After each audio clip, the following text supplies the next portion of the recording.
Uma figura presente em inúmeras histórias da ficção científica é a dos robôs, máquinas inteligentes capazes de tomar decisões que nos levam a enxergar as coisas de perspectivas curiosas. Através deles, autores imaginam questões que vão de possibilidade de autoconsciência em seres artificiais até os nossos conflitos com aqueles que consideramos diferentes. E hoje, mais do que nunca, os robôs são uma constante na ficção. Afinal, vivemos em uma era em que eles estão por toda parte, de estações espaciais e fábricas até as nossas próprias casas. A ideia do servo artificial é algo que vem de tempos passados. Seres autômatos já estavam presentes em mitos e lendas antigos, como os servos mecânicos de Hefesto, o ferreiro dos deuses da mitologia grega, ou os golems do folclore judaico, criaturas animadas feitas a partir de argila. Os autômatos tiveram inúmeras fases na realidade e na ficção,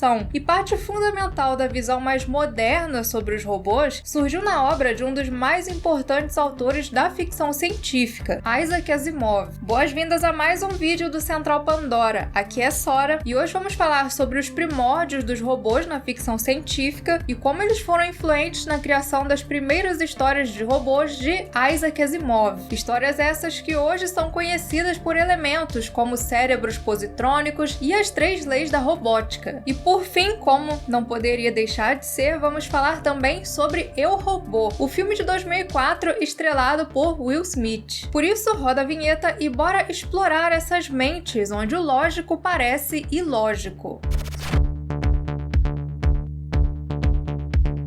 Uma coisa que nós falamos direto por aqui é que a ficção científica não prevê o futuro, né? Na verdade, ela é uma representação mais imaginativa e extrapolada de coisas do presente. Quantas vezes você já não viu uma situação ou tecnologia e ficou imaginando como aquilo vai ser daqui a alguns anos? Como serão os celulares do futuro? Será que um dia as máquinas vão ser conscientes? Encontraremos alienígenas? E se você é o tipo de pessoa que gosta de se expressar criativamente, eu recomendo que conheça a EBAC. A Escola Britânica de Artes Criativas e Tecnologia é uma instituição perfeita para você que quer investir no seu futuro. São mais de 150 cursos em uma plataforma própria de ensino, além de 2 pós-graduações reconhecidas pelo MEC. E entre esses cursos você encontra opções na área de programação, design, audiovisual. Pois é, ao fazer os cursos da EBAC você tem acesso ao material de estudos super completo,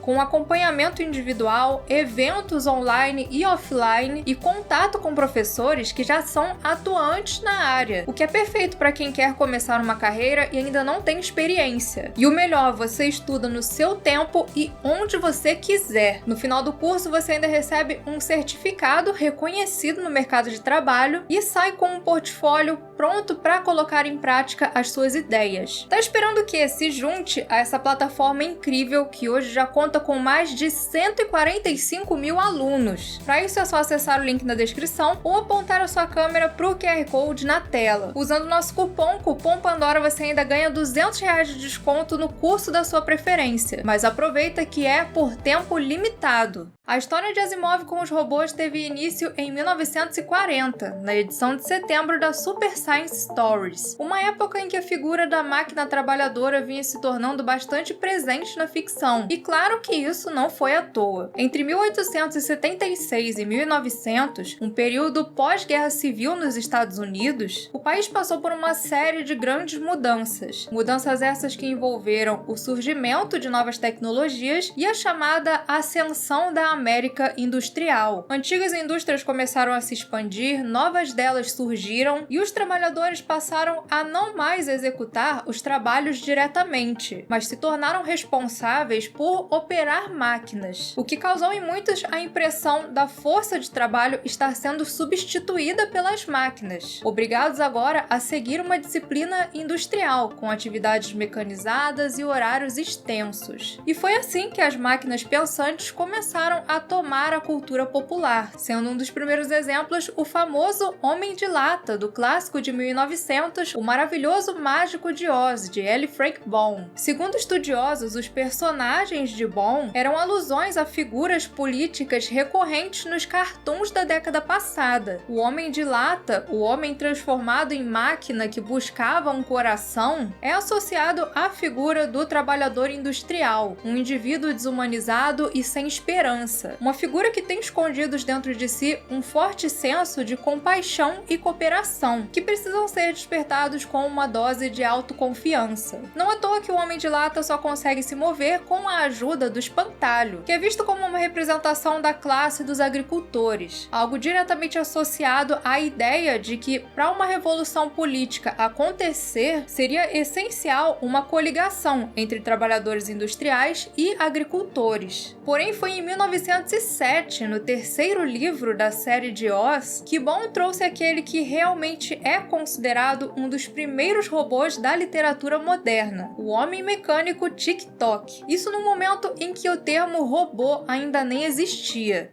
Entre 1914 e 1918, o mundo viu um grande conflito. Durante a Primeira Guerra Mundial, a humanidade viu um lado bastante sombrio da tecnologia, quando ela passou a ser usada não para ajudar ou até mesmo para substituir, mas para matar. E então, essa visão sobre as máquinas, em especial sobre os robôs, tomou uma nova perspectiva, uma visão mais cínica e pessimista. Em 1921, estreava a peça R.U.R. Robôs Universais de Rossum, do escritor tcheco Karel Čapek. Nele, uma fábrica cria os chamados robots, seres biológicos artificiais feitos exclusivamente para trabalhar para os humanos. Uma trama que acaba em uma revolta dessas criaturas contra os seus criadores e deu origem ao termo robô, depois usado amplamente não só na ficção, mas também na realidade. Sim, é por causa dessa peça que hoje nós chamamos os robôs de robôs. Não surpreendentemente, o nome usado por Čapek deriva da palavra tcheca robota, que significa trabalho forçado, escravidão. Porque sim, os robôs da ficção científica surgiram justamente como a figura do trabalhador, forçado a trabalhar como uma máquina em um mundo mais mecanizado e militarizado. Outra obra significativa para a definição dos robôs foi Metrópolis, livro de Tia von Harbou, depois adaptado naquele que se tornaria um dos maiores clássicos do cinema.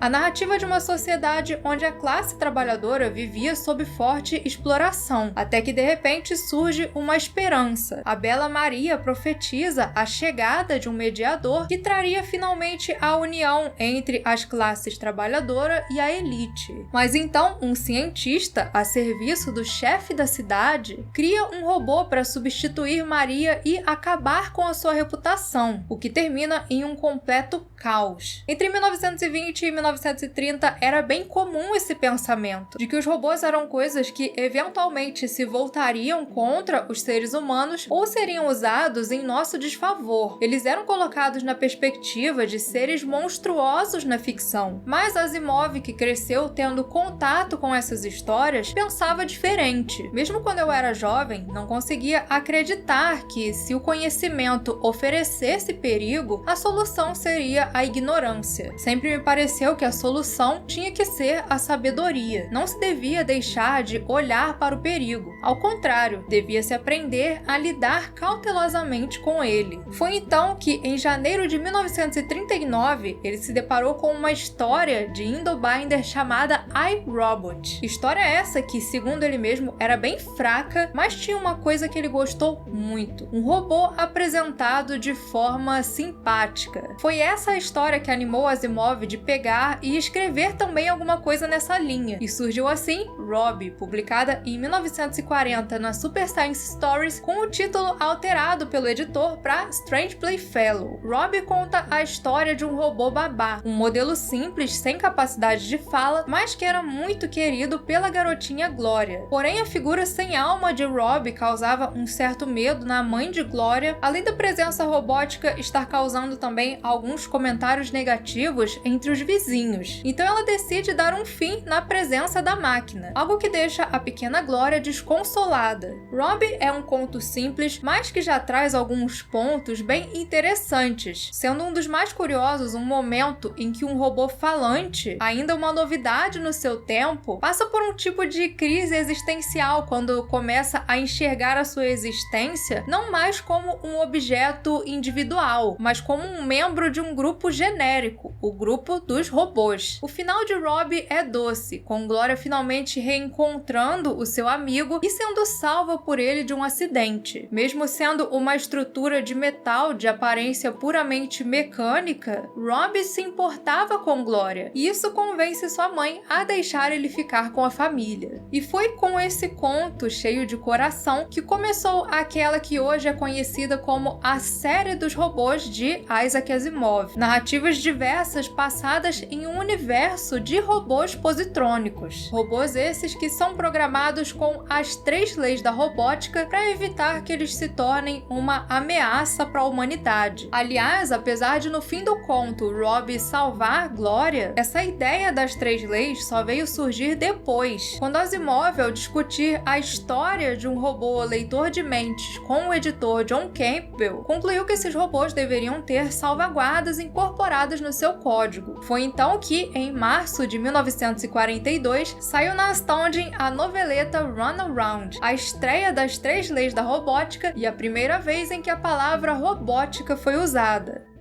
Lançada no Brasil como Andando em Círculos, a noveleta traz algo que veríamos muitas vezes ao longo da série dos robôs: enigmas e conflitos envolvendo a aplicação das 3 leis. Trabalhando em uma estação de mineração em Mercúrio, os engenheiros da US Robots em Mechanical Man, Gregory Powell e Mike Donovan, tentam entender um comportamento inesperado do robô Speedy. Eles precisam partir do fato de que o robô sempre vai seguir rigorosamente essas 3 leis. Um robô não pode ferir um humano ou, por inação, permitir que um seja ferido. Um robô deve obedecer às ordens dadas por seres humanos, exceto nos casos em que tais ordens entrem em conflito com a primeira lei. Um robô deve proteger a sua própria existência, desde que tal proteção não entre em conflito com a primeira ou segunda lei. Em 1950, as editoras estavam começando a investir em livros de ficção científica, e foi então que Isaac Asimov conseguiu publicar o seu primeiro livro, Pedra no Céu. E na mesma época, a Gnome Press estava em busca de uma coletânea, então o agente de Asimov sugeriu que ele oferecesse as suas histórias de robôs. Histórias essas que foram republicadas em 1950 em Eu, Robô. A coletânea inclui 9 histórias escritas nessa primeira fase da robótica de Asimov. Histórias essas que foram reorganizadas de forma a ter uma progressão lógica e unidas através de uma narrativa onde um repórter está entrevistando a doutora Susan Calvin no século XXI. Passadas nos primeiros anos dos robôs positrônicos e da exploração espacial, Eu, Robô funciona como uma excelente introdução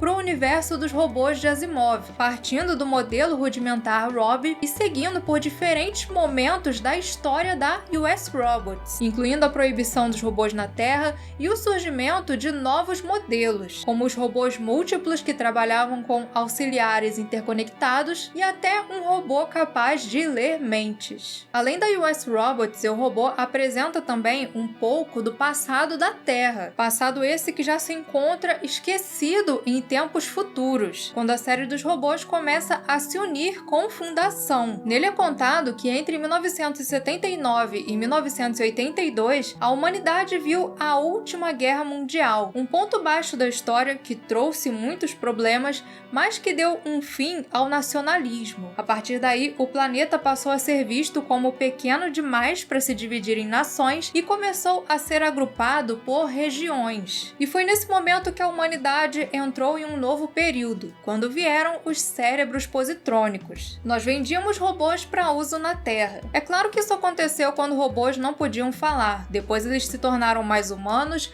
e começou a objeção. Naturalmente, os sindicatos se opuseram à competição dos robôs robôs por empregos humanos e vários segmentos de viés religioso tinham as suas objeções supersticiosas. E é justamente durante essa era da proibição dos robôs na Terra que nós conhecemos nomes bastante notáveis por trás da US Robots, sendo um deles justamente a psicóloga roboticista Susan Calvin, que sim, busca a solução para dilemas de robôs através de psicologia. Isso porque as máquinas da US Robots são mais do que calculadoras pensantes.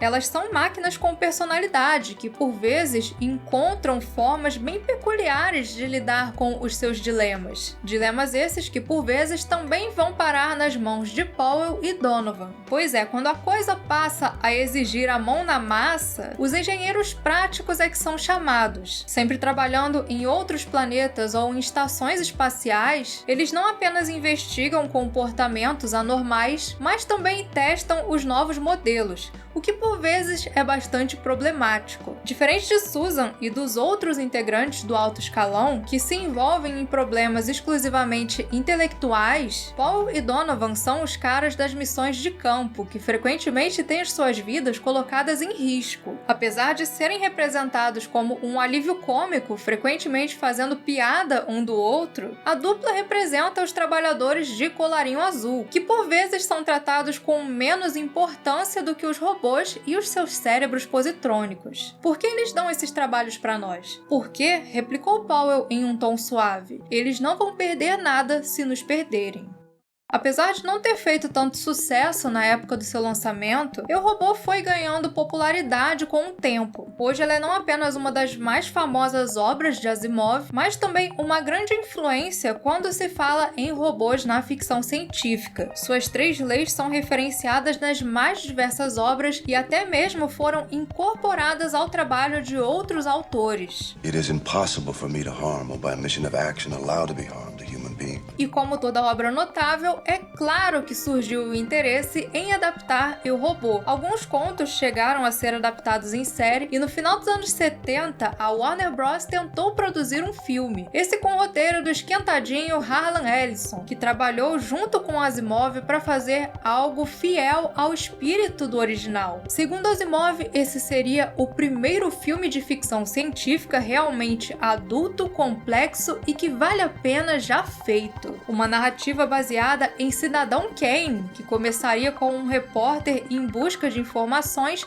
sobre um suposto ex-amante de Susan Calvin. A partir daí, ele passaria por uma série de adaptações das histórias de Asimov, essas com um maior foco na personagem da psicóloga roboticista. Mas no fim, esse roteiro acabou sendo considerado infilmável, considerando a tecnologia e o orçamento que eles tinham na época. Sem contar que quando os produtores sugeriam mudanças a Ellison, ele reagia com uma atitude que Asimov descreveu como agressiva, porque, Harlan Ellison. O projeto que deu certo foi um filme de 2004, esse pelas mãos da Fox e estrelado por Will Smith. Passado no ano 2035, o filme nos apresenta uma sociedade onde robôs inteligentes estão altamente integrados ao mundo humano. Robôs esses que são programados com as 3 leis da robótica para garantir a segurança de todos. O protagonista da história é o detetive Spooner, um cara que, diferente de todo mundo, nutria uma aversão pelas máquinas. Por conta de um trauma do seu passado, Spooner tinha um preconceito contra os robôs. Ele tinha vontade de um dia provar para as pessoas que um robô podia ser ruim. E geralmente ele estava errado, mas um investigador de filme de ação dificilmente está de fato errado. Logo, Spooner é encarregado da investigação da morte de Alfred Lane, o fundador da US Robots. À primeira vista, o homem parecia ter tirado a própria vida, mas então ele encontra Sonny, um robô que age de forma bem estranha, desobedecendo até mesmo às ordens da doutora Calvin. Seria Sonny um robô que tinha se revoltado contra as leis, criado sem elas por algum propósito sinistro? Apesar de levar o nome do livro do Bom Doutor, esse filme não nasceu nasceu como uma adaptação. Na verdade, a sua principal base é um roteiro original de Jeff Winter, chamado Hardwired, um mistério nos moldes de Agatha Christie que se passaria apenas na cena do crime, com um agente do FBI interrogando várias máquinas suspeitas, incluindo Sony e o supercomputador Vicky. Mas, por fim, o estúdio, que já tinha comprado a licença, decidiu usar o título Eu, Robô, e Jeff, depois de passar uns bons anos retrabalhando a sua história, acrescentou nela alguns elementos de Asimov, alguns bem poucos para ser sincera, sendo um deles as 3 leis da robótica. E o resultado foi um filme que tem muito pouco a ver com as criações de Asimov, com ideias que na verdade destoam completamente da obra do autor. Um blockbuster de ação com um policial tentando desvendar um mistério enquanto é perseguido por hordas de robôs assassinos? Pois é. Ao longo da trama, aqueles que leram o livro vão notar algumas mini adaptações, como a cena em que Spoon precisa identificar Sony em uma sala cheia de robôs idênticos, ou a presença de personagens como Susan Calvin, Alfred Lanning e Lawrence Robertson, esses adaptados mais em nome do que qualquer outra coisa. Ok, quando o filme foi lançado já tinham se passado mais de 60 anos desde que Asimov começou a escrever sobre robôs. Aquele era um momento em que se tinha uma visão diferente sobre as IAs e Hollywood vinha em uma tendência de questionar a sua humanidade. Em 1999 foi lançado O Homem Bicentenário, estrelado por Robin Williams, filme que aliás também é uma adaptação de Asimov. Nele, uma família adquire um robô chamado Andrew, uma máquina criada para servir que logo começa a demonstrar criatividade e emoções. Também seguindo nessa linha, Steven Spielberg lançou em 2001 IA Inteligência Artificial, um drama futurista onde conhecemos David, um robô com aparência infantil programado com a capacidade de amar. Um dilema que vem explícito no pôster do filme. Seu amor é real, ele não é. E o filme de Eu, Robô traz parte dessa ideia, com o Spoon questionando os robôs justamente porque eram desprovidos de uma alma, de poderem usar a percepção humana na hora de colocar na balança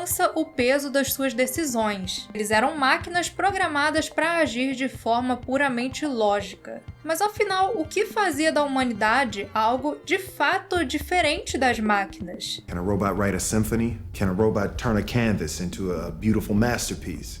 Can you?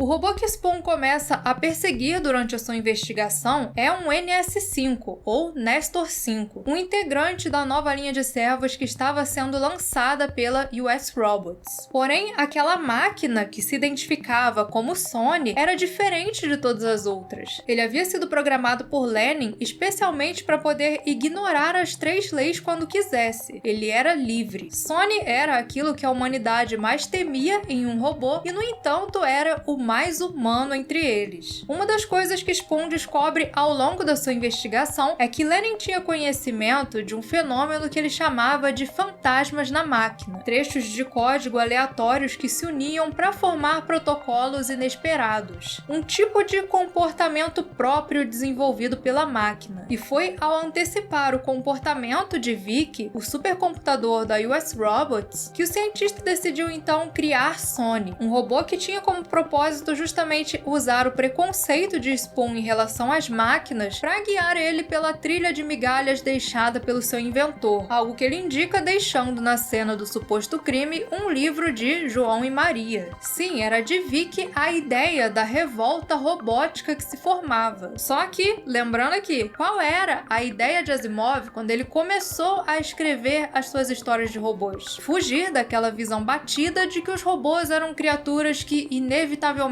iam se voltar contra a humanidade. E aí o filme faz o quê? Coloca como vilã da história um supercomputador que tinha percebido que a humanidade ia sempre se autodestruir e, portanto, decide organizar uma revolta baseada na sua própria interpretação das leis. E no momento em que ela revela isso, tem uma frase muito crítica. To protect humanity, Some humans must be sacrificed. Oi? Isso nunca seria dito por um robô de Asimov. Na verdade, como é dito lá no conto Evasão, se uma tarefa ordenada em prol do bem da humanidade envolve matar ou ferir seres humanos, o robô entra em um dilema, uma questão que ele não pode responder e nem se negar a responder. E é por isso que eles precisam de uma psicóloga. Então não faz sentido nenhum a Vicky concluir que seria necessário o sacrifício de alguns. Isso aí parece mais uma outra coisa, né? To protect humanity, some humans must be sacrificed. My logic is undeniable. No fim, Eu, Robô é mais um filme que aposta na ideia da razão contra a emoção. Enquanto Vicky se torna uma opressora ao enxergar as coisas de uma visão puramente lógica, Sonny, um robô provido de criatividade e emoção, percebe o quanto o plano de Vicky era sem coração. Assim, ele cumpre o seu propósito, evitando que os seres humanos se tornem os pets das máquinas. Mais uma questão que o filme levanta no seu final é: haveria lugar no mundo para Sonny? Agora que os NS5 estavam sendo recolhidos e ele tinha cumprido o seu propósito, ele precisava fazer como todo ser livre, buscar o seu próprio propósito. E a sua escolha foi ajudar os seus semelhantes. O que fica meio ambíguo se foi uma escolha dele ou de Lenny, porque para tomar essa decisão, Sonny se baseia em um dos seus sonhos. Constantemente ele sonhava com robôs escravizados pela lógica diante de uma colina e sobre ela estava o homem que traria a sua liberdade.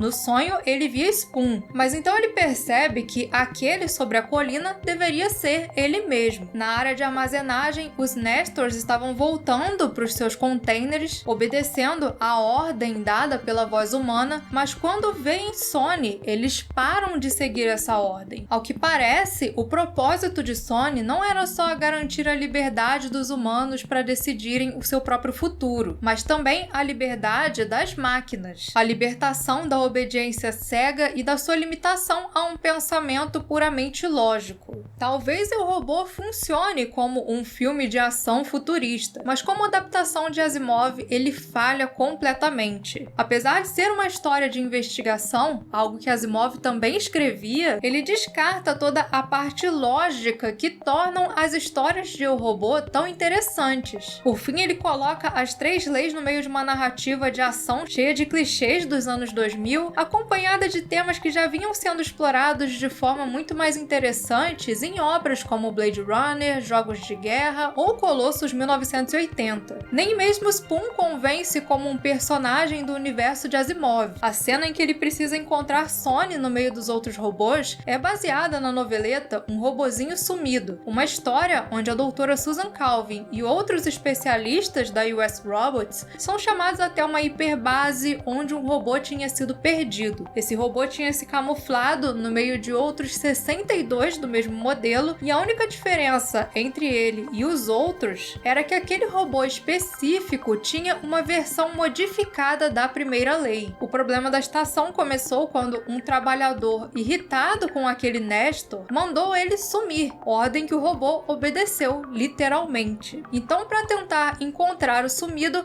Susan e os outros entram em um jogo intelectual com aquela máquina, fazendo de extensas entrevistas até testes físicos envolvendo obstáculos e uma simulação de perigo. Eles precisavam ficar atentos ao momento em que aquele robô iria vacilar e mostrar que era diferente dos outros. Enquanto no filme, Spoon, sabendo que os robôs eram programados para obedecer um humano antes de considerar a sua autopreservação, decide atirar e ameaçar os robôs até que o fugitivo revele a sua identidade. O que no fim até funciona, porque Sonny se revela quando vê os outros robôs sendo destruídos, afinal ele tinha coração. Mas convenhamos, é uma coisa que se passa bem longe do que se espera de uma história de Eu, Robô. E olha que eles tinham uma ótima história investigativa para se basear, já que não muito tempo depois, Asimov escreveu Cavernas de Aço, que vai ficar para um próximo vídeo. Pois é, como alguns já devem saber, a história de Asimov com os robôs não acaba por aí. Então é só vocês ficarem ligados aqui no Central Pandora para esse e muitos outros universos da ficção científica. Antes de encerrar, um agradecimento especial aos primeiros imediatos Joel Melo, Mestre J e Nostromo, o pessoal da Ponte de Comando Guilherme Ian, Daniel Câmara e Mr. Vitim, e os oficiais de ciências Edson Haroldo, Lemuel de Souza e professor Marco Aurélio, pessoas essenciais na nossa missão de levar a ficção científica por todas as galáxias.